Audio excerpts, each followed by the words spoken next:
യോഹന്നാൻ എഴുതിയ 3-ാം ലേഖനം 2-ാമത്തെ വാക്യം. പ്രിയനേ, നിന്റെ ആത്മാവ് സുഖമായിരിക്കുന്നത് പോലെ നീ സകലത്തിലും ശുഭമായും സുഖമായും ഇരിക്കണം എന്ന് ഞാൻ പ്രാർത്ഥിക്കുന്നു. സ്തോത്രം. ഞങ്ങളുടെ ദൈവമായ കർത്താവേ, സ്വർഗീയ പിതാവേ, ഇന്ന് ഈ സായാഹ്നത്തില് ഈ ഭവനം തിരുസന്നിധിയിൽ പ്രതിഷ്ഠിച്ചുകൊണ്ട് പ്രാർത്ഥനയോടെ കർത്താവെ ഈ കുടുംബം ഇവിടെ പ്രവേശിച്ചു. കൂടെ അടിയങ്ങളും ഒരുമിച്ച് ഇവിടെ കർത്താവെ തലകണക്കുവാൻ, പ്രാർത്ഥിപ്പാൻ, സ്തുതിക്കുവാൻ, ആരാധിപ്പാൻ എല്ലാം ദൈവം സഹായിച്ചല്ലോ. അനുഗ്രഹിക്കപ്പെട്ട നല്ല അനുഭവങ്ങൾ ഞങ്ങൾക്ക് ഇതുവരെയും തന്നതിനായിട്ട് നന്ദി പറയുന്നു. കർത്താവെ, ഞങ്ങൾ ഈ വചനത്തെ തൃക്കരങ്ങളിൽ തരുന്നു. അങ്ങ് ഞങ്ങളോട് സംസാരിക്കണം, മഹത്വത്തിന് കാരണമാക്കണം. യേശു കർത്താവിൻ നാമത്തിൽ നല്ല പിതാവേ. പ്രിയനെ, നിന്റെ ആത്മാവ് ശുഭമായിരിക്കുന്നത് പോലെ നീ സകലത്തിലും ശുഭമായും ഇരിക്കണം.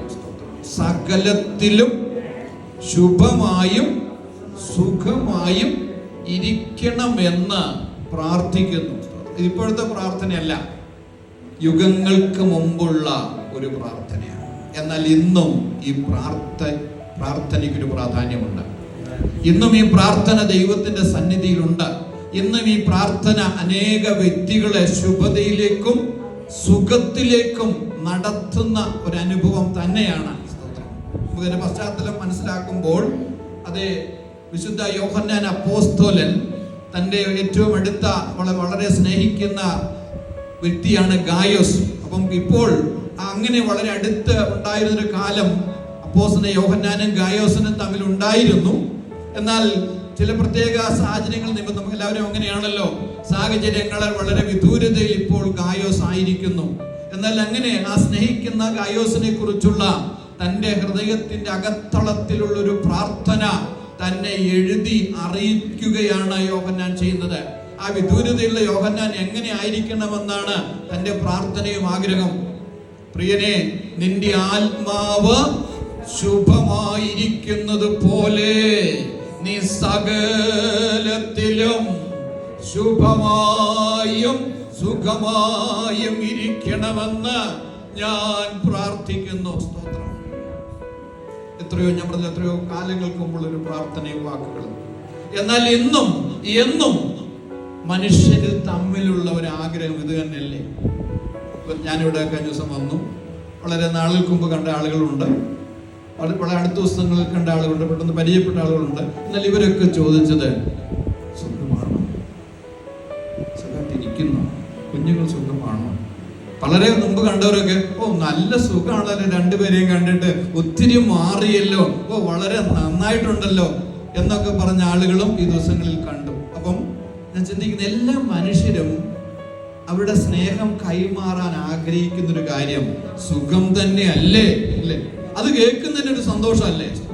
നമ്മളൊക്കെ ചോദിക്കുന്നു. ഞാൻ ചിന്തിച്ചു, മലയാളികളൊക്കെ മാത്രമേ ഇങ്ങനെയൊക്കെ ചോദിക്കുള്ളൂ. പക്ഷെ മറ്റു ഭാഷക്കാരുടെ നടുവിൽ ചെന്നപ്പോഴും അവരും ഇങ്ങനെ തന്നെ ചോദിക്കുന്നേ. അപ്പൊ എനിക്ക് കാര്യം മനസ്സിലായി, സകല ഭൂവാസികളും അതാണ് തമ്മിൽ ആഗ്രഹിക്കുന്നത്. അങ്ങനെയെങ്കിൽ ഈ കുടുംബവും ഈ ദേശത്തിന്റെ മധ്യേ സകലത്തിലും ശുഭമായും സുഖമായും യേശു ക്രിസ്തുവിന്റെ നാമത്തിൽ ആയിത്തീരട്ടെ എന്ന് ഞാൻ പ്രാർത്ഥിക്കുകയാണ്. ദൈവമക്കളെ, ഇതെല്ലാം ഞാൻ പറഞ്ഞല്ലോ, മനുഷ്യന്റെ ഒരു സ്വപ്നമാണ് ശുഭത. മനുഷ്യന്റെ ഒരു പ്രതീക്ഷയും സങ്കല്പമാണ് ശുഭതയും സുഖവും എന്നുള്ളത്.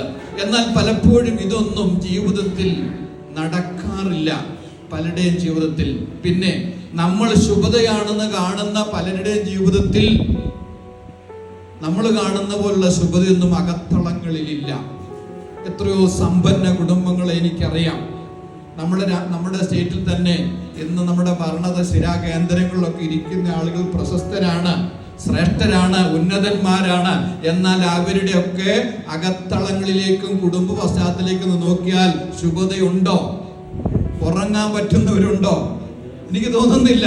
ചിലതിന് മുമ്പിൽ ചില സ്ഥാനവും പദവിയൊക്കെ ഉണ്ടെങ്കിലും സുഖമായി ഉറങ്ങുന്നുണ്ടോ എന്ന് പോലും സംശയിക്കേണ്ടുന്ന ന്യൂസുകളാണ് നമുക്ക് പത്രങ്ങളിലും TV ചാനലുകളൊക്കെ കേൾക്കാനും കഴിയുന്നത്.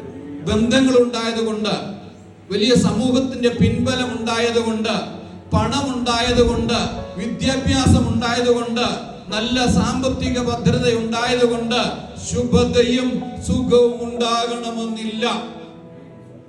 എന്നാൽ ദൈവത്തിന്റെ കൃപയുണ്ടെങ്കിൽ, ദൈവത്തെ ഭയപ്പെടാൻ കഴിയുന്നുണ്ടെങ്കിൽ, ദൈവത്തെ വിശ്വസിക്കാൻ കഴിയുന്നുണ്ടെങ്കിൽ, ദൈവത്തിന്റെ കൽപ്പന പ്രമാണിക്കാൻ കഴിയുന്നുണ്ടെങ്കിൽ, ഈ ദൈവത്തിന്റെ സന്നിധിയിൽ മുഴങ്കാൽ മടക്കി പ്രാർത്ഥിക്കുന്ന ഒരു അനുഭവം ഉണ്ടെങ്കിൽ, ദൈവത്തിന്റെ പരിശുദ്ധാത്മാവ് നിന്നെ നിയന്ത്രിക്കുന്ന, നടത്തുന്ന, ഉപദേശിക്കുന്ന അനുഭവം ഉണ്ടെങ്കിൽ, നിശ്ചയമായും ജീവിതത്തിൽ ശുഭത തന്നെ പ്രാപിക്കും.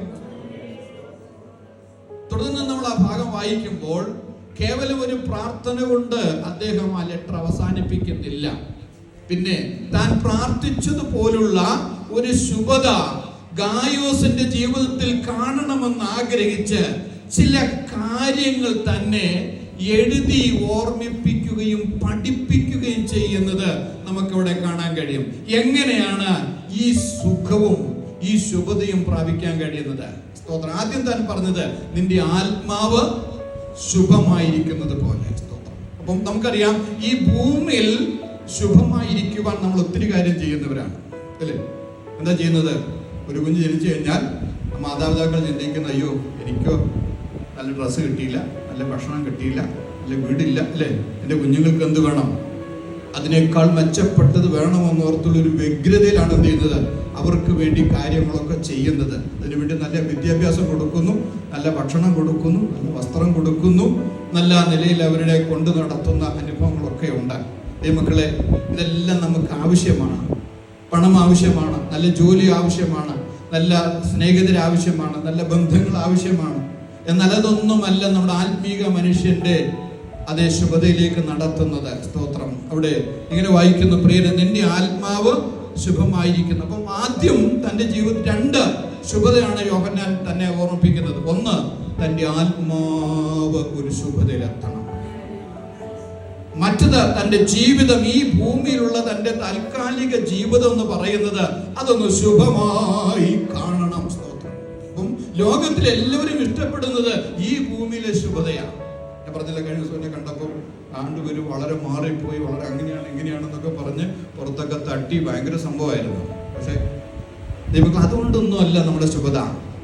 ഇതൊക്കെ എന്തൊക്കെ ഉണ്ടെന്ന് വന്നാലും ഈ ലോകത്തിന്റെ ശുഭതയും നന്മയും ഒക്കെ തീർന്നു പോകും, അല്ലെങ്കിൽ അതെല്ലാം വിട്ട് നമ്മൾ ഇവിടുന്ന് പോകും. എന്നാൽ നമ്മളോട് കൂടെ പോരുന്നത് ദൈവ സാന്നിധ്യമാണ്. നമ്മുടെ ആത്മാവിനൊരു ശാന്തിയുണ്ട്.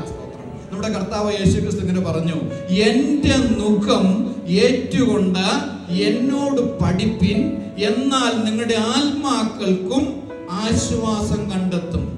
അതിന് മുമ്പത്തെ വാക്യത്തിൽ അധ്വാനിക്കുന്നവരും ഭാരം ചുമക്കുന്നവരുമായുള്ളവരെ എന്റെ അടുക്കൽ വരുവിൻ, ഞാൻ നിങ്ങളെ ആശ്വസിപ്പിക്കും. നമുക്കറിയാം, ഈ ഭൂമിയിൽ എല്ലാവരും അധ്വാനിക്കുന്നവരാ.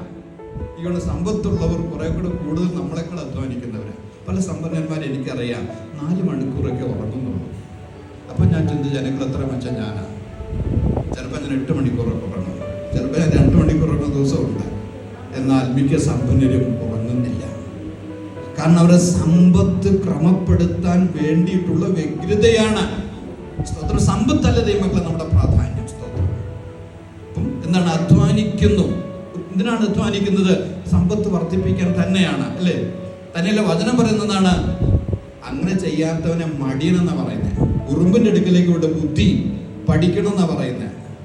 കുറെ കൂടെ കൈ കെട്ടി കിടക്കുക, എന്നാൽ നിദ്ര, അല്ലേ, എന്ന് നിന്നെ പിടിക്കുമെന്ന് സദൃശവാക്യത്തിൽ പറയുന്നുണ്ട്. അപ്പം അധ്വാനിക്കണം എന്ന് തന്നെയാണ് വചനം പറയുന്നത്. യേശു കർത്താവ് പറയുന്നു, അധ്വാനിക്കുന്നവരും ഭാരം ചുമക്കുന്നവരുമായുള്ളവരെ. അപ്പൊ മനുഷ്യന് അധ്വാനമുണ്ട്, അതിന്റെ ഉത്തരവാദിത്തങ്ങളുണ്ട്, അതിന്റെ ഭാരങ്ങളുണ്ട്. അതൊക്കെ ഉണ്ടെങ്കിലും നിങ്ങൾ എന്റെ അടുക്കൽ വരുവീൻ, എന്റെ അടുക്കൽ വരുവീൻ, ഞാൻ നിങ്ങളെ ആശ്വസിപ്പിക്കും. അത് മാത്രമല്ല, എന്റെ മുഖം ഏറ്റുകൊണ്ട് എന്നോട് പഠിപ്പീൻ, എന്നാൽ നിങ്ങളുടെ ആത്മാക്കൾക്ക് ആശ്വാസം കണ്ടെത്തും.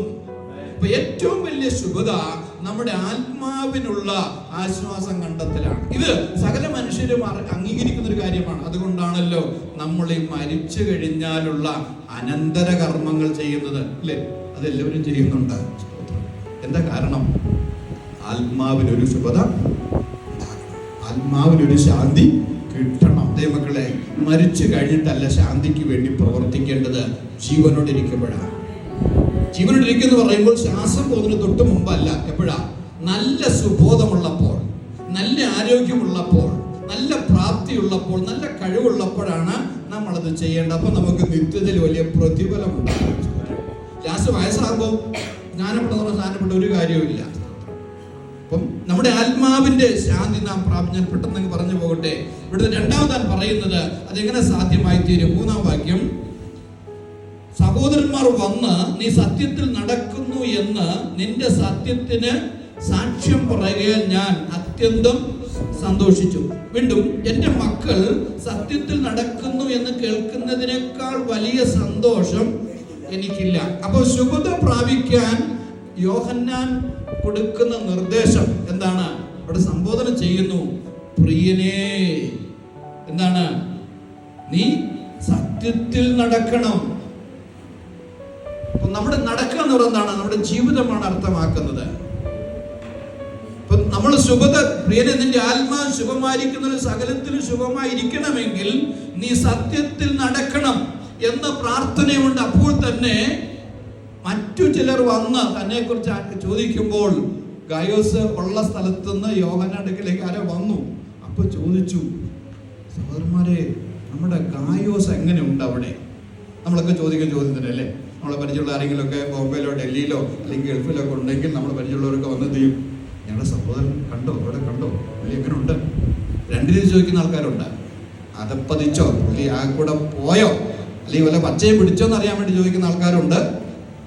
ഏറ്റവും നന്നായോ എന്ന് ഹൃദയശുദ്ധിയോട് ചോദിക്കുന്ന ആളുകളും ഉണ്ട്. എന്നാൽ യോഹന്നാന്റെ ചോദ്യം ഹൃദയശുദ്ധിയോടുകൂടെ തന്നെയായിരുന്നു. അവിടെ പറയുന്ന കാര്യം ഇങ്ങനെയാണ്, എന്താണ്? സഹോദരന്മാർ വന്ന് നീ സത്യത്തിൽ നടക്കുന്നു എന്ന് എന്ത് ചെയ്തു? സാക്ഷ്യം പറഞ്ഞിരിക്കുന്നു. സ്തോത്രം. അപ്പം അങ്ങനെ ഒരു സാക്ഷ്യം നമ്മുടെ ഏറ്റവും പ്രിയപ്പെട്ടവരെ കുറിച്ച് കേൾക്കുന്നത് എത്ര സന്തോഷമാണ്, ഇല്ലേ?